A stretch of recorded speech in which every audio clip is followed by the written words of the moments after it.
Hello and greetings, Tiff Talkers. Give me one moment. I'm so excited. We're here. We're a little later than normal, but that's okay. But I do want to wipe off the camera now. I'm looking at it. I have nothing to wipe you off with. Pardon me for doing this to you all. I'm so sorry, live. Wiping you off. Okay, I just want to make sure you're clear. You can see me. Sorry if you can hear the helicopter in the background. This will be the last episode that you'll hear me like this. Next week, we'll be starting using the new microphone, so that's very exciting. But if you're new here, my name is Tiffany Ramm. I'm the host here at TiffTALKTV, and welcome to watching Adult Sex Education. Now, the platform TiffTALKTV in general is dedicated to your mental, physical, and sexual health. Everything we do here is kind of around that and promoting that, educating around that, having conversations about it. And this particular show is dedicated to discussing and teaching and learning about adult, consensual, healthy, and pleasurable sexual relationships and all its dynamics. So here you can learn, really plan to learn about, sexual toys, different sexual practices, maybe learn about things you didn't know.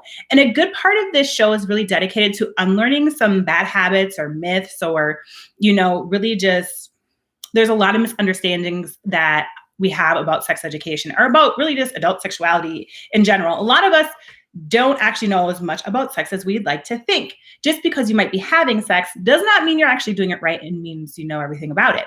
So give me a moment and I'm going to share the link to the live show because we are a little later than normal. So I'm going to share the link and this is the time that I invite you to do the same. So please, if you haven't already, please subscribe. Hit the subscribe button down below. Also hit the like button if you would, please, and share. So I give it a moment so I can share, you can share, and then we start. My other disclaimer I'd like to give is, yes, we do discuss adult content here.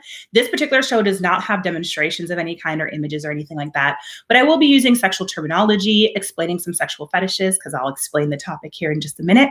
And this isn't just exclusive for adults. Many of you have reached out to me and thanked me for these shows and episodes, and that you're using them to have conversations with your teens and have conversations or educate your young children about, these topics. So I encourage that. That's your choice as a parent or adult who works with young people. That's totally up to you. But just know, yes, this is adult content. It says it kind of right in the title. So let me go ahead. I'm going to share. I invite you to share as well. And then I'll come back, reintroduce, kind of tell you what we're talking about and get right to it. I'm all about reducing stigma. So a good portion of what I do is this. I really enjoy help, teach people about sexual education, healthy life, sexual lifestyles, how to have a healthy sexual life. Let's turn it down so I can share the link, which I don't know why I'm being weird about this today. I have to go back a step. Here we go. I usually supposed to share. What am I doing wrong today, everybody? Here we go. Share, Tiff Talk, share. Again, I hope you all are sharing the link as well. Excuse me. Today's a very interesting topic. Like I said, part of today's topic is important to me because one of the huge ways to make something not a fetish or not a disorder is to not have guilt or shame about it. And so we're going to discuss that today.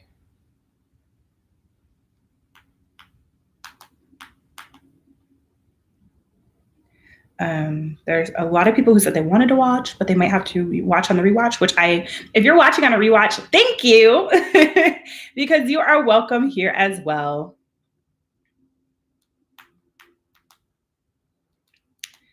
I just really enjoy being here. I'm going to actually start trying to share the live link on my Instagram too. I don't know, DM people there too. Just so they know. Let me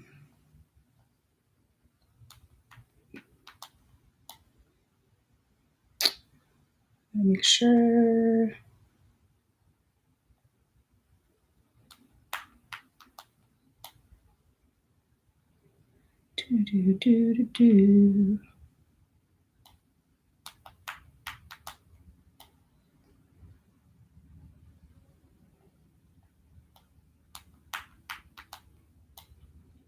And also, if you're in here, please, if you'd light up the chat, just let me know. Give me a thumbs up. Say good evening, hello. I would love that. If you want a shout out, just give me a thumbs up so I know you want a shout out, because I'm happy to do that as well. I see some of you in here.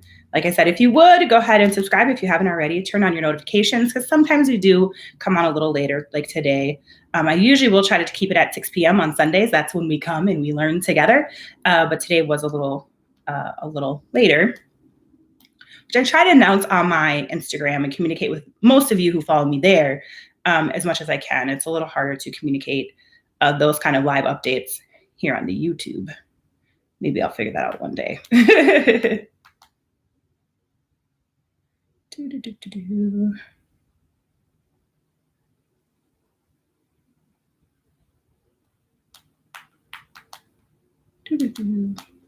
Yes, next week we'll have different.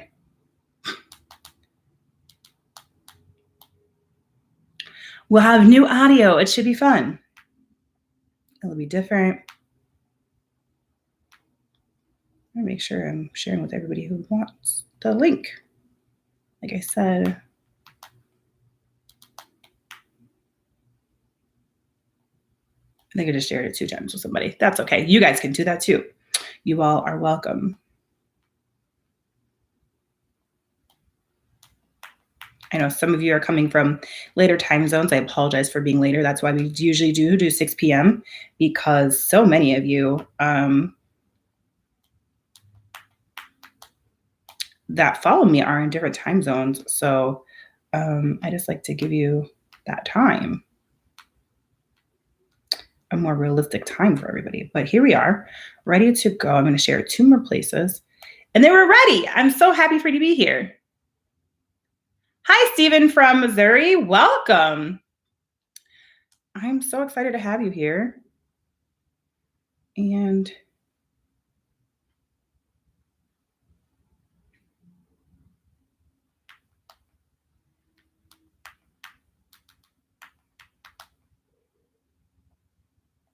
here we go. Yeah, I'm going to share it with a few people so they know what's poppin'. And now I don't remember who was wanting it.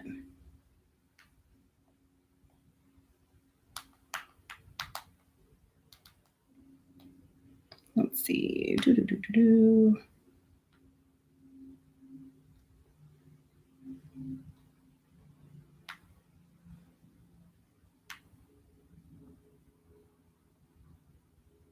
All right, so we're ready. Okay. Oh, fun. On your way back to Cali. Where were you? If you're in Missouri. Oh, wait. I think I know who this is. Now I know. Maybe I don't know. I might not. I don't know. I be making this up sometimes as I go. So I do have notes here just to make sure I get everything right. So here's where we're at. Welcome to Adult Sex Education. If this is your first time, I'm going to redo the intro and then introduce today's topic and get right to it. So I'm Tiffany Ramm. I host here at TiffTALKTV and the host, obviously, of Adult Sex Education. The platform is dedicated, TiffTALKTV, to your mental, physical, and sexual health. Everything we do here is somehow related to that. And then obviously adult sex education is no different. This whole show is dedicated to informing, educating, and learning together about how to have consensual, healthy and pleasurable sexual relationships. And today's topic is specifically about what's the difference between a fetish, a sexual fetish, and a sexual disorder, and not specifically sex addiction. So we're talking about sexual disorder. Today, specifically, these particular disorders are referred to as paraphilic disorders. And for the majority of them, the reason they fit paraphilic means that they're like inanimate objects or non-human contact for the most part, sexual disorders, kind of. And I'll explain that here in a moment. The main thing that sets apart a sexual fetish from a disorder is how it impacts your life and your day-to-day functioning. And that's why today is really important to me to have this conversation with you all, educate you, one, on the terminology. I will admit I was using one of these terms very, very wrong. And I can admit that. Part of learning is being like, we got to unlearn some things.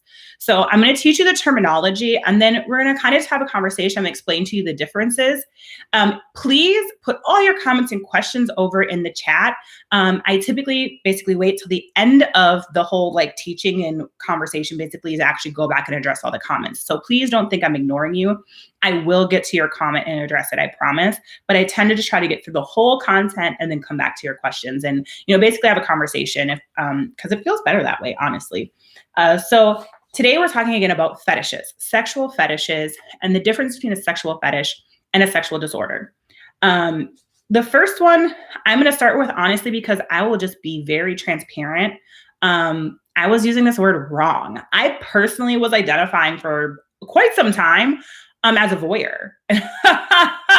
And when I really started learning and educating myself and making sure I was using proper terminology and not just what I had learned from other people and picked up along the way, no, Tiffany is not a voyeur. Okay, so let's start with voyeurism. The first three actual fetishes that I'm going to discuss with you actually do, kind of based on their definition, do qualify as a disorder if you've actually had, acted on the impulse of this disorder and fetish more than once in the last 6 months. That's basically the criteria for disorder in these disorders. If you've acted on the impulse or fantasy more than once in the last 6 months, or if it's, again, affecting your functioning. So let's talk about that. This very first one was voyeurism. If you consider yourself a voyeur, which I was telling people incorrectly, the definition of being like a voyeur or voyeuristic is that being a voyeur is the act of spying on an unsuspecting individual for the purpose of sexual gratification. That's not what I thought the word meant. So I don't know about you all, but once I really understood like the act of spying on someone, an unsuspecting person, so an unconsenting person, is very different than participating in what I thought the word meant, which was liking to be watched or watching others consensually. I was running around telling people like, yeah, I'm a voyeur. I like really enjoy like blah, blah, blah, blah, blah.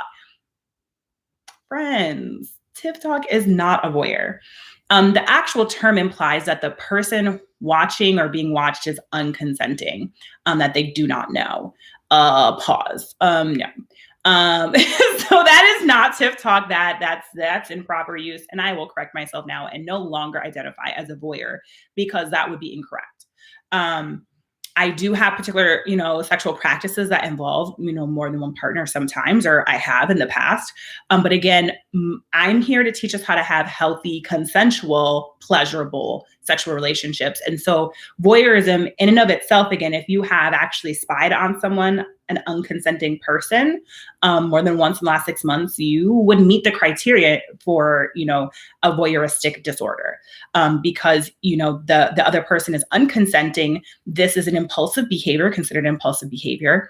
That's non-normative, So yes, voyeurism based on the act and definition makes it a disorder if you have, participated in that more than once in the last 6 months, and or if fighting the impulse or fantasy of it causes you distress. So an example of that is like if you're just so stressed out or embarrassed or guilty or feel shame, like maybe you haven't actually spied on someone, but you really, really, really want to, and that's causing you great distress, that would also be criteria for disorder. So if you're having those impulses and fantasies, you definitely do want to seek out, professional help because heaven forbid one day you cannot fight that impulse and you find yourself spying on somebody and then you like get caught and or arrested. So please, there is help. There is treatment for voyeurism and to help you deal with that. So again, this is this education terminology. Voyeurism, what I thought was like liking to be watched and be watched. But in its actual true definition, it means spying on an unsuspecting person, an unconsenting person. Specifically for sexual gratification. Often people who find themselves like actually acting on the impulse or the fantasy or fantasizing typically do, spy, and maybe they only spy like once a year, but they'll keep that image in their head of the unsuspecting person and use that to gratify themselves as a fantasy later on. So the idea of, the fantasy or act of spying on an unsuspecting person brings you sexual arousal. If that's something you struggle with, you should definitely seek professional help. But again, and this is not a shaming space. This is just really to help you. We don't want you out there spying on people and getting arrested, okay? We don't want that. We want you to have, a little healthier outlet for sexual release and arousal release. So definitely, we don't want you to have to act on that. We don't want you to be so, caught up in the fantasy and the impulse that you can't function properly or have healthy sexual relationships with consenting adults. And that leads me to the next part of this teaching is that the idea is that no fetish particularly on its own is a disorder, and unless your fantasy or impulse to act on that fetish is more than or greater than what they call, the word for it is like non-philiac, right? So if your normal sexual arousal, like if your fetish arousal and fantasies is more than or greater than like more normative sexual behavior. And I don't like the way they word that, so it's fine. Like we'll get there. We'll get through that and have this conversation. But yes, so if you're someone like me who was using the word voyeur, like, oh yeah, I like to watch and be watched, just stop using it that way. Because just know, like, those of us trained in this, that's not what that means. And we're going to be like looking at you like you're cuckoo for Cocoa Puffs. So just know that's not really how that word is used. Now, if you are in the FET community, the FET life community, which is usually a safe community of practicing individuals that practice different lifestyles, which we'll get to what those other lifestyles are, then you may like to be watched and be watched. But again, most FET life communities stress what I'm stressing, which is consent. That you would be consensually being watched or watching someone else. So just know that is part of the community. That is, a normative sexual behavior is to participate in consensual sexual activities with other human partners. So moving on to the next one, if you have comments or questions, again, voyeurism is the first thing. So if you have questions about voyeurism, like, wait, what, Tiff? Put that in the chat, please, please, please. And I'm always watching the chat. So if you're watching this on a rewatch and you have a question, please put it in there and I will come back, later on and actually answer the question for you. So please put your questions out there. So that's basically voyeurism. In the definition, essentially, it does imply it's a disorder if you've acted on it or if the impulse or fantasy has caused you great distress. So again, and the reason I encourage you to get professional help if this is your experience is because we don't want you to act on it and then, have a negative legal experience or, have to someone gets a restraining order on you or whatever. We want to help you, encourage you to have consensual, healthy, pleasurable sexual activities. Again, consensual. Next, kind of falling in a very similar category is exhibitionism. Oh, let me go backwards. Actually, voyeurism is like one of the number one most common paraphiliac disorders. Okay. It's one of the most common, and it's the most common that's documented because it's one of the most common that leads to people's arrest and problems with the law. So just know it's actually very, very common. It's one of the leading ways to get yourself on like a sex offender registry for, maybe other terms as peeping Tom, those kinds of things. It's very, very common, unfortunately. It's very scary to think about, as a woman, but I mean, people are spying on all sorts of people and whatever. So just know if that's your impulse and your fantasy, and please seek help for that. We don't want you to get in legal trouble. But that leads us to exhibitionism.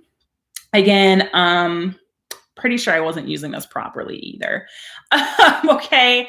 The true definition in regards to the Diagnostic Statistic Manual for Mental Disorders, exhibitionism is the act of exposing one's genitals to an unsuspecting person, most often for the purpose of sexual gratification or arousal. So again, saying you're an exhibitionist is really implying that you want like unsuspecting, unconsenting people to see your genitals. This is most common in male flashers, right? Like a man, I think we've all been somehow learned along the way of like the man in the trench coat, like exposing himself at the park or something.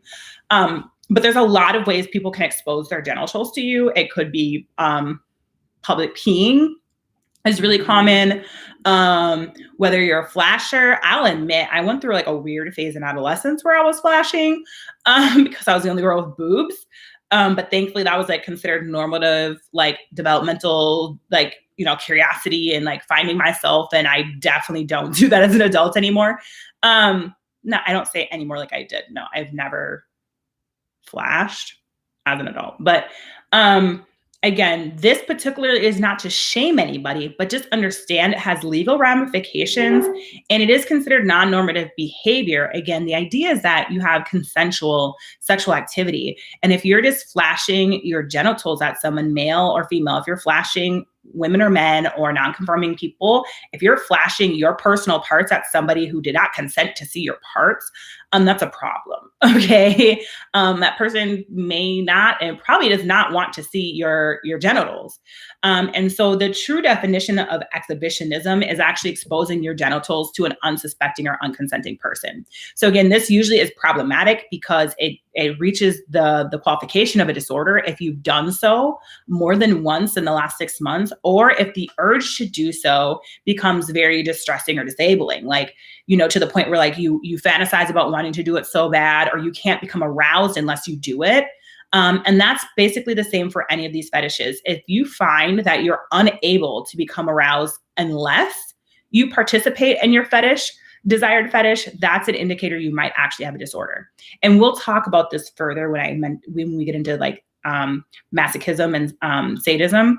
So just know if you cannot become aroused any other way than the use of inanimate objects and or exposing yourself to an individual without their consent, you definitely should seek professional help. Again, the idea is that we want to prevent you from having legal issues and having mental disturbance. If you're that stressed out that, you're just really disturbed that you can't either flash somebody or you can't stop yourself from having the urge to flash somebody, you definitely need to get some help. And there is treatments for most all of these disorders and or fetishes. Again, the fetish itself is like, ooh, that's a cute fantasy.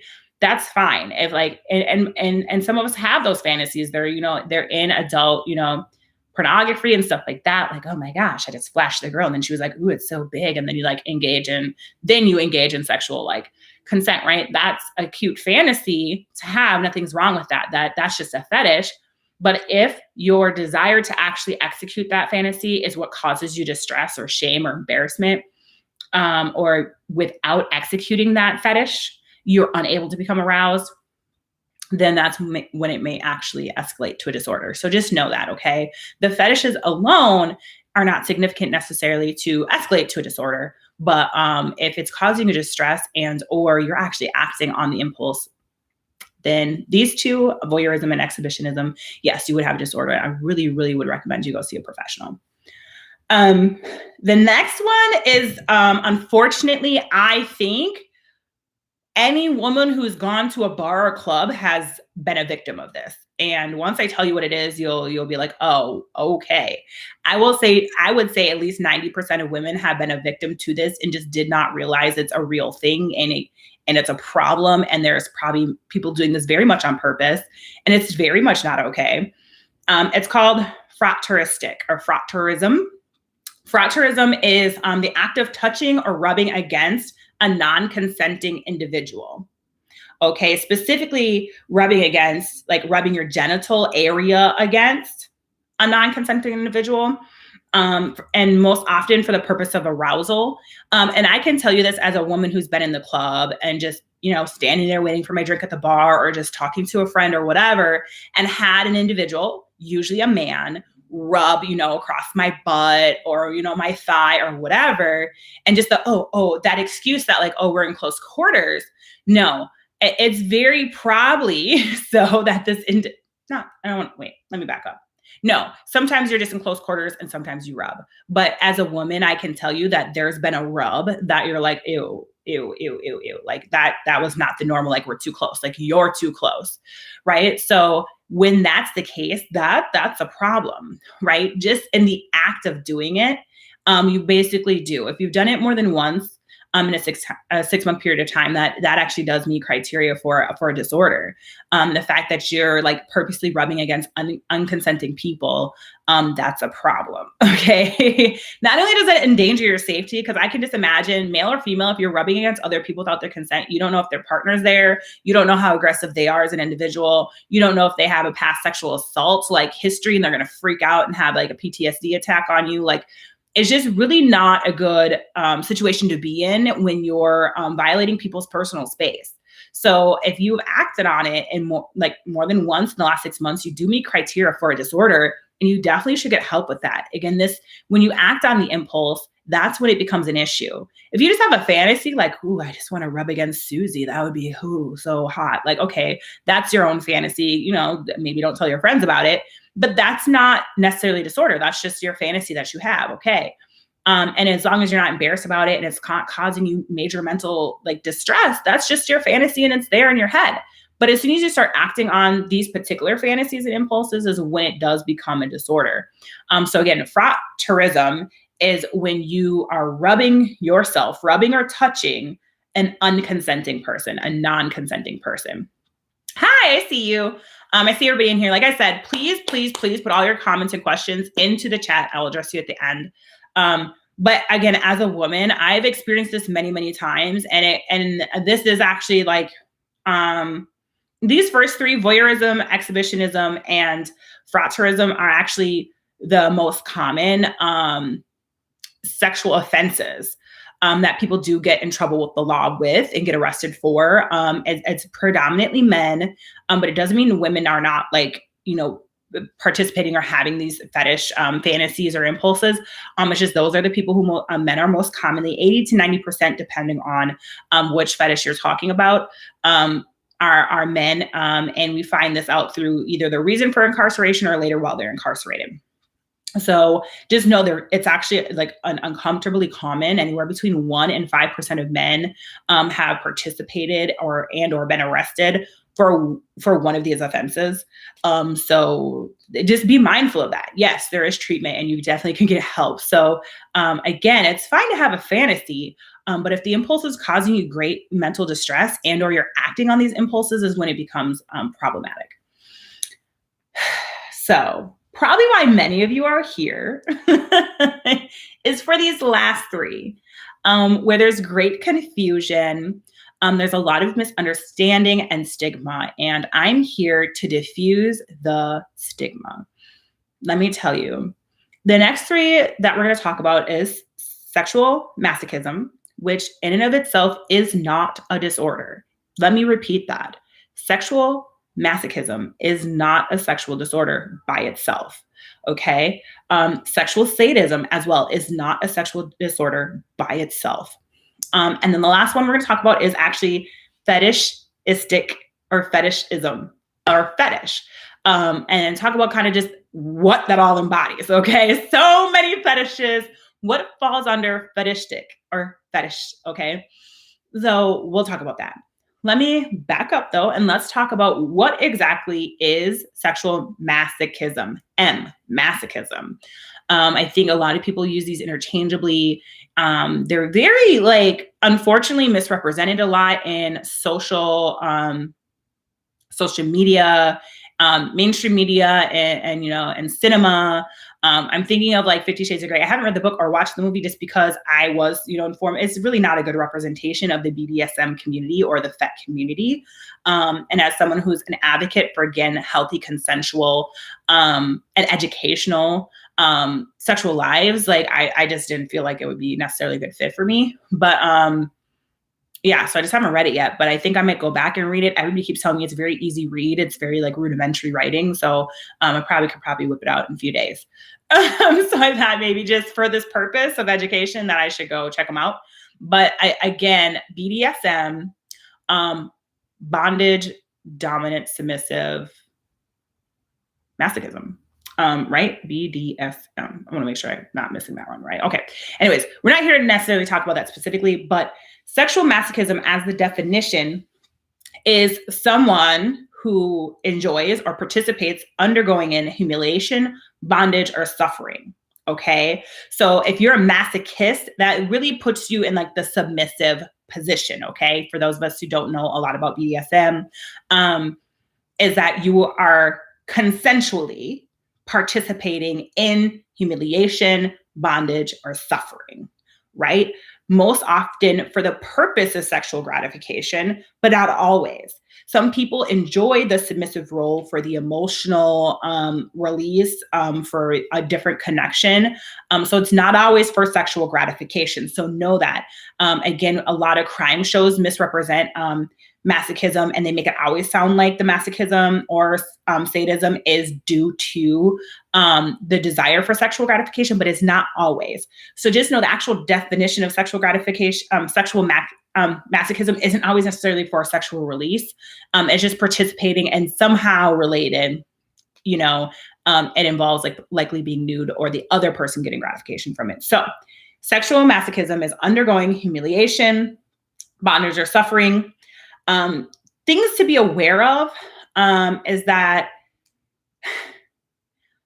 again, that lifestyle and participating in masochism in and of itself is not a disorder. It's actually can be a very healthy, loving, emotionally bonded experience. If you join a FetLife community, you'll learn that. And that's, the underlying, the through line of that process is trust and communication. So you have to have that to participate in masochism. But just to be aware, those who do participate in masochism are actually at an increased risk of accidental death by autoerotic procedures and or asphyxiation. So just know it can accidentally happen. About 400 deaths a year are attributed to some kind of sexual masochism in regards to sexual asphyxiation. So again, although you're consenting and you're participating in this, there is a risk and you should be aware of that. So just know that. But again, sexual masochism in and of itself, participating is not a disorder. Where it becomes a disorder is if the desire impulse to participate in that causes you great stress or shame or embarrassment, and that the impulse to participate causes you shame, right? So a majority of individuals who participate in fetish, sadistic or masochistic lifestyles are actually in a community. Many of them are not dissatisfied with their sexual interests, and their behavior would not meet criteria for disorder. But it's when the desire to participate becomes, negatively affecting your functioning. So you desire to participate in masochism, but you cannot, or you feel so ashamed when you do it that maybe you do self-injurious behaviors, or you go to great extents to hide it to other people, and that it's causing you great distress. Where it becomes a disorder is if that, that fetish is causing you great distress. Again, many people participate in BDSM and in masochism, the humiliation, the bondage, the suffering, consensually, and are not dissatisfied with it. They actually receive they become satisfied when they participate. That's what actually brings them satisfaction. But if that particular fetish is causing you dissatisfaction, and you're unable to function in a healthy way, either due to due to embarrassment, or stress or anxiety around that particular fetish, that's when it becomes a disorder. So if you are struggling with that as an individual, two things I would recommend. If you want to alleviate that stress and anxiety, I really would encourage you to find a healthy, safe, trusting FetLife community. There is a resource actually called FetLife.com that's worldwide, an online community to provide you support groups, informational groups, chat rooms, and then actual events, places you can go participate in different FetLife events for all different types. Not all of them are BDSM. Some of them, all I'll say here is that there's something for everybody. So if you have non-normative sexual interests, FetLife.com is a really good place to start learning interacting and possibly engaging and participating if you'd like.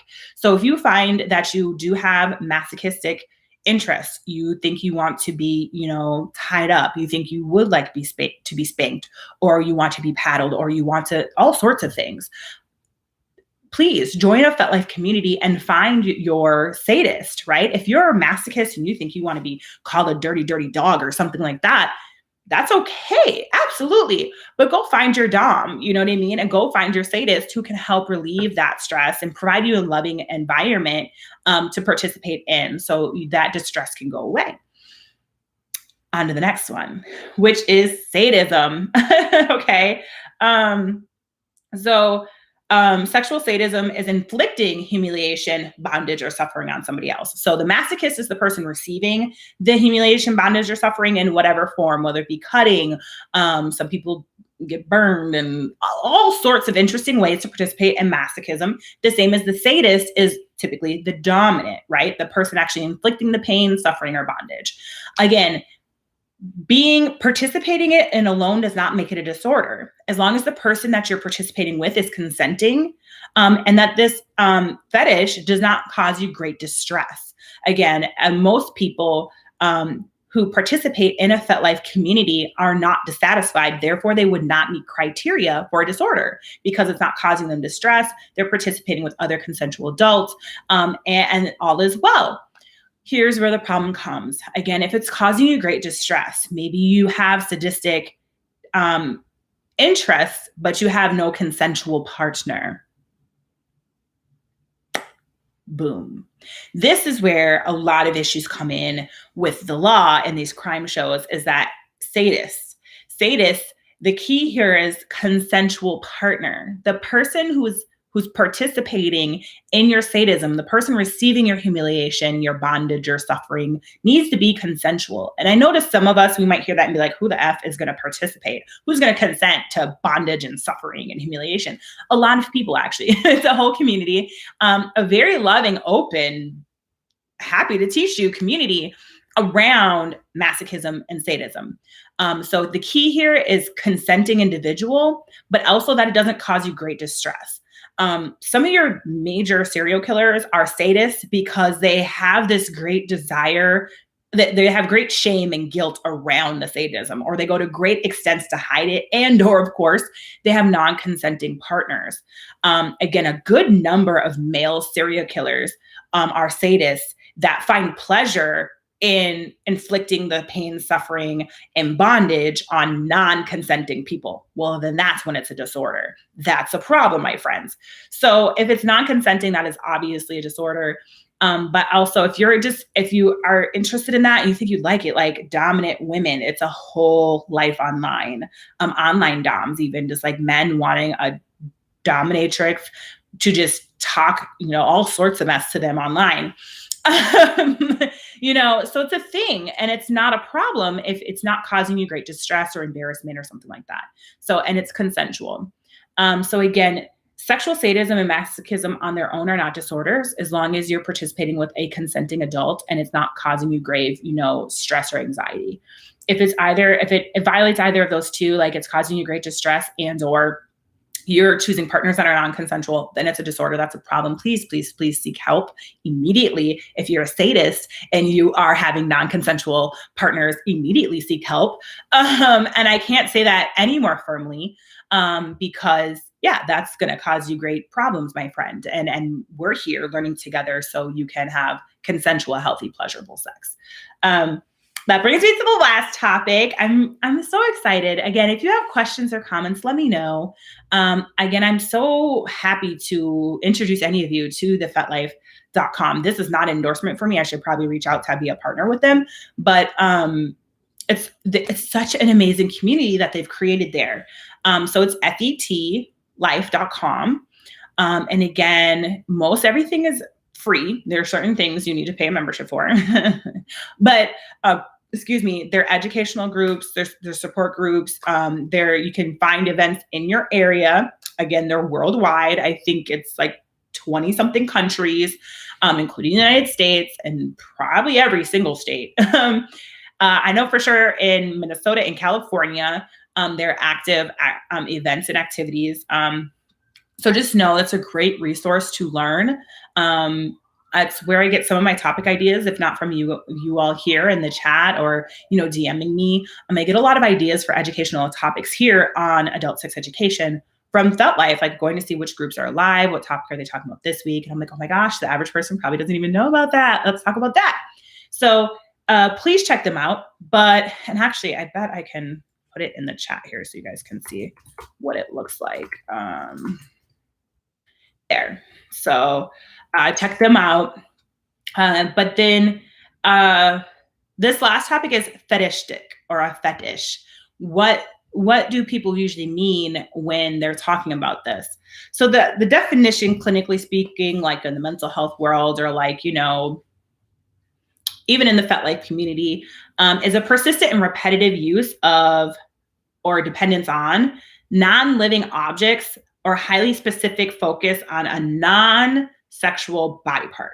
So like inanimate objects, like, again, because we say inanimate, non-living objects, because if it's a living object, likely an animal, that is actually bestiality. It has a whole its own word, okay? But we're not talking about bestiality. Fetishistic is a persistent, repetitive use of non-living objects or a non-typical sexual body part, aka feet. That's the most common fetish, is foot fetish, right? But it could be a lot of people, you'd be surprised, have hair fetish. Very much so. I do think Pantene Pro V makes those. Ooh, it's not just to show you how beautiful the hair is. It's because they know, they're playing to the fact that there are people watching who are just like, oh my gosh, the hair. So anyways, right? Not a personal shout out to Pantene Pro V. I have not used that product in like probably a decade now. But anyways, I used to love it.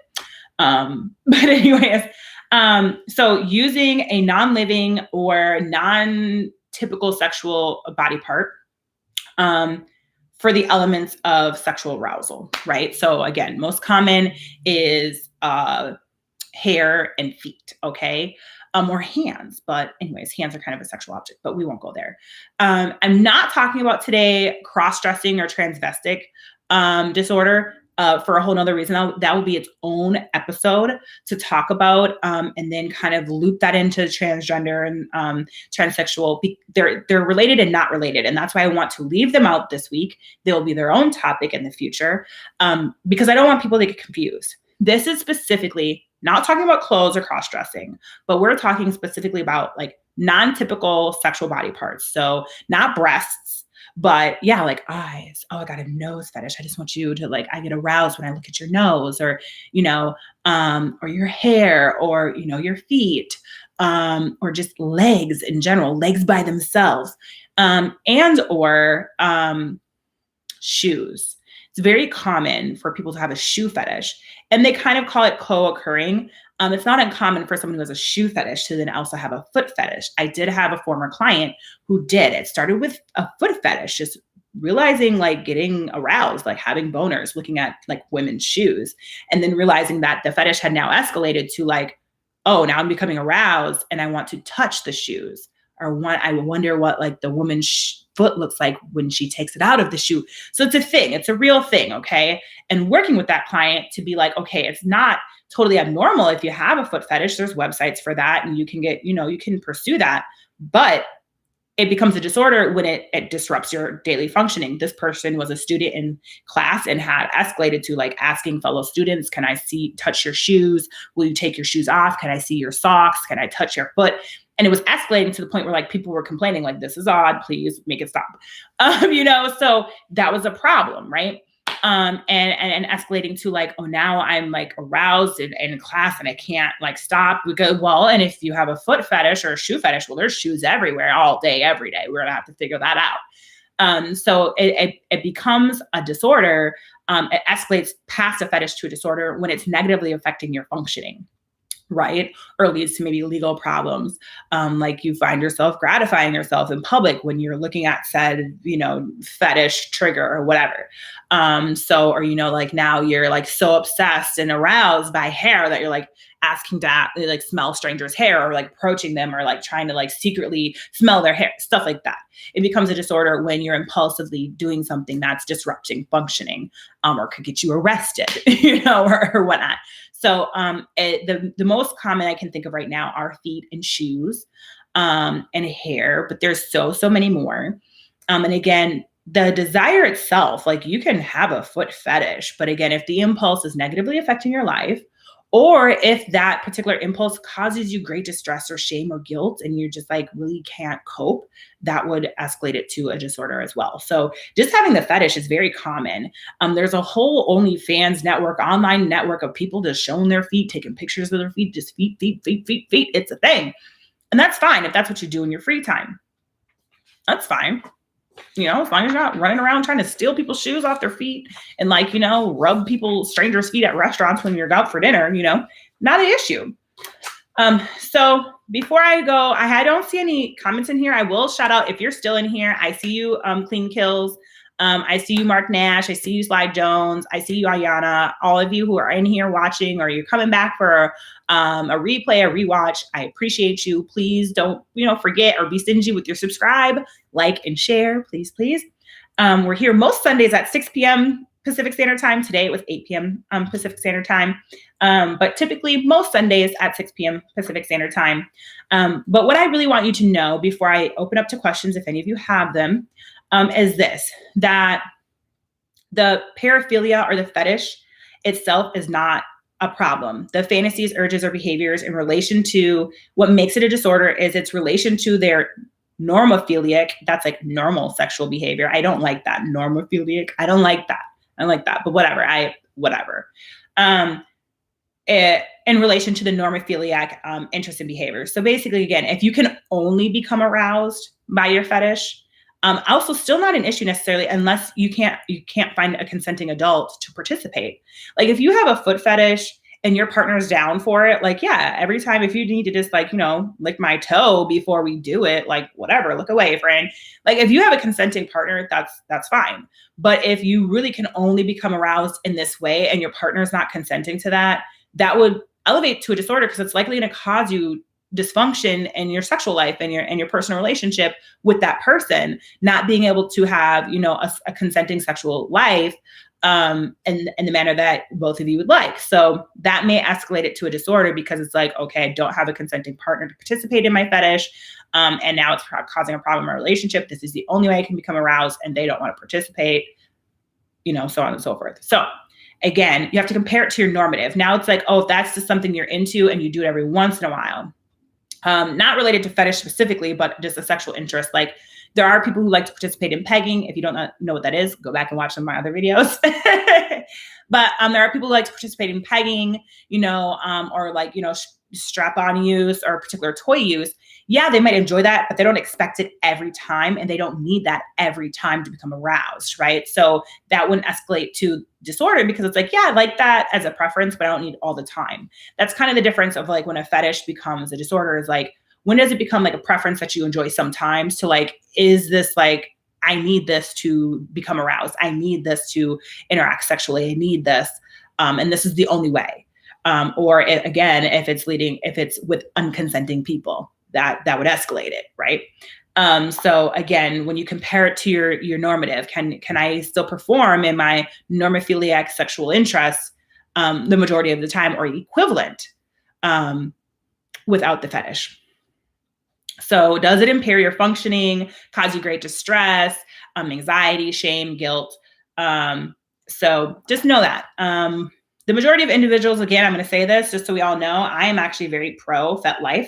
That's why I know about the website. I've encouraged some clients in the past to go there so they can get more educated on their own and to help alleviate some of the guilt and shame, to find a loving community that they can participate in consenting activities. Again, I'm not here to shame you, but I am here to prevent you from getting arrested.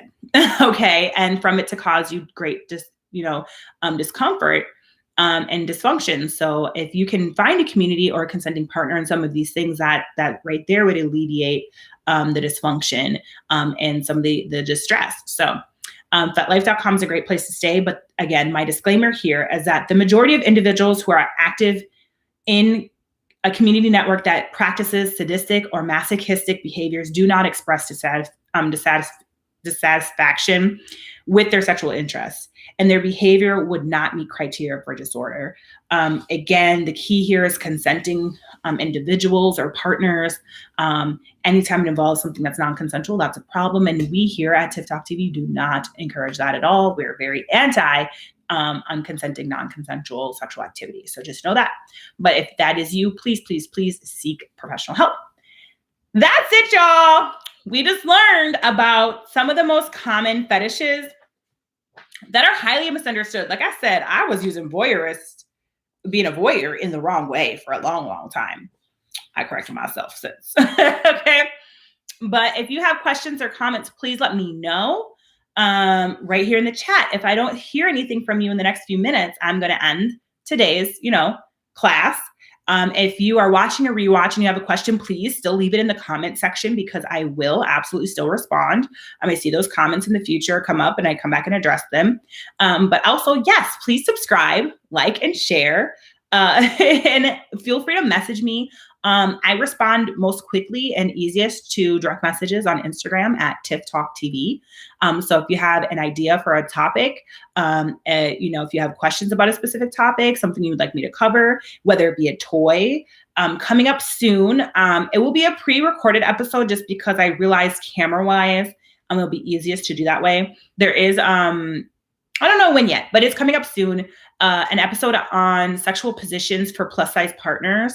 And incorporated with that lesson, I plan to kind of put like a stretch routine, stretches I recommend you all to do to encourage better sexual activity. So those will be probably 2 different episodes because it applies to whether you're plus size or not, but there are specific positions that are best and easiest to accomplish pleasurable angles for plus size couples. So that will be its own lesson, but there will be another lesson. The live lesson will actually be yoga poses to improve sex in general. Most people, we need to practice and work on opening our hips. So hip openers and hip mobility. Let me tell you, I have pretty open hips, but my mobility is not so great. So I have open hips, but I don't have great hip mobility. And that's it's really just misleading. I am very flexible and it's very helpful in my sexual life, but I am working to improve my hip mobility for many, many reasons, but knowing the difference is important. And that will probably have a guest with me too, because I know a mobility specialist and expert in my life. So I'm going to ask her to join that episode to walk us through some hip mobility exercises. Hip mobility, again, is one of the #1 ways to improve sexual activity and blood flow and circulation in your body.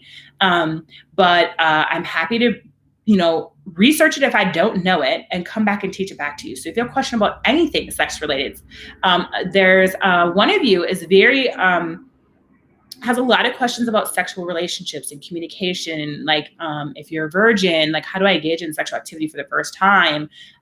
We're going to come leading to some of those classes very soon. So just stay tuned, keep watching. We're going to have those classes. We're going to have those conversations because again, we're dedicated here to teaching and learning about consensual, pleasurable, healthy sexual relationships. So I thank you. I don't see any comments in the chat, no questions. So I'm going to end today's episode. If you're watching on a rewatch, like I said, do not hesitate. Please leave a comment or question and we'll follow up with you. But also don't hesitate to go follow me on Instagram at TiffTALKTV. I'll put it, well, it's up there now in the chat. You can see it, but I'll type it one more time so y'all can see it. And come, leave a question or comment there too. I really appreciate you all for joining me every time here. We're going to be here most Sundays at 6 p.m. Pacific Standard Time. Thanks for joining me late this time at 8 p.m. And we'll be back. So much more is coming. The audio hopefully next week will be much better because I'll have a new mic. So yay to the person who bought me the new mic to help improve our content here on TiffTALKTV. I have been meaning to do this for a long time. I'm really excited to get consistent in providing you guys this content. Many of you keep asking me questions and I'm happy to keep teaching you. So thank you so much for making this possible and bringing me back every week. Happy Sunday. I hope you have a great week this coming week and that I'm going to steal something that someone else said because I really like it. No, I'm not. I'm going to steal my own saying. Please, you all, this is my only wish for everybody. This is what Tiff Talk TV is really about. Is I really just hope that you learn something from today that helps you have a better, healthier consciousness of your sexual self. Overall, I believe that sexuality is a huge part of who we are as a being. We are a Trinidad, of our mental, physical, and sexual self, and spiritual self. But that's a different Trinidad. I'll talk about some other day, I'm sure. But in all this, all I hope is that you're able to wake up every day being your best authentic self. And I hope joining these classes and learning and feeling more comfortable in your own sexuality will help you be your best authentic self. And with that, I hope you have a great week.